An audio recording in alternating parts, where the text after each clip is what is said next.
最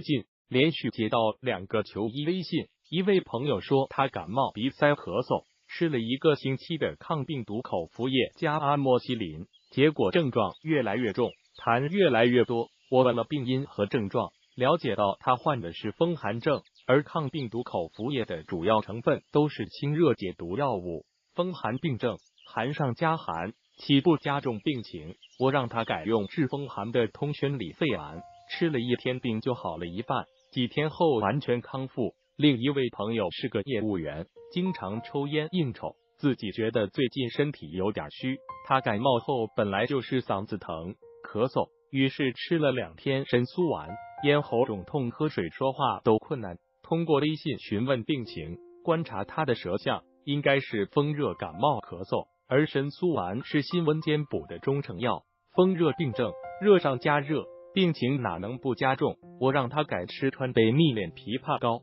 几天后病也好了。这2个有代表性的病例告诉我们，感冒咳嗽自我选药，用药前一定要分清是风热症还是风寒症，对症用药才能治好疾病。在不少人眼中，感冒咳嗽是小毛病，懒得去医院，到药店去买点中成药就行了，但不知病有寒热之意，对症下药才能药到病除，反之则雪上加霜，越吃越重。有的老年朋友说，感冒都有鼻塞咳嗽的症状，而且都伴随着发烧，那么如何才能分清是风寒还是风热，厌氧还是咽痛是风寒症与风热症鉴别的关键点？一般来说，厌氧是风寒，而咽痛则是风热。不过要除外燥邪所致的咳嗽，燥邪所导致的咳嗽，不论温燥、风热燥、凉燥、风寒燥，往往都有厌氧的症状，因此秋季感冒咳嗽需要更加仔细分辨。然而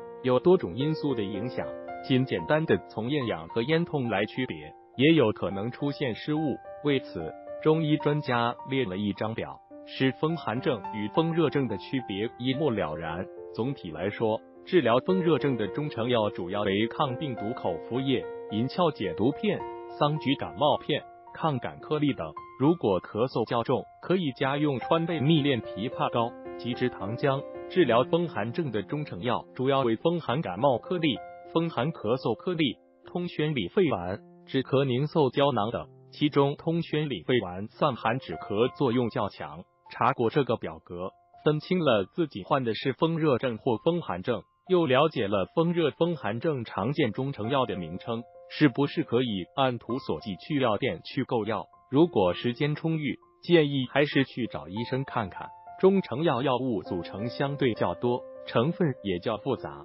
用药后疗效和副反应都存在个体差异，经过医生辩证论治后，在医生指导下购药会更加准确可靠。编辑 Max， 部分图片来源网络，仅供参考。湖南医疗特约作者，湖南中医药大学第1附属医院副主任医师谭超。湖南医疗每日分享健康科普资讯，欢迎关注、点赞、转发。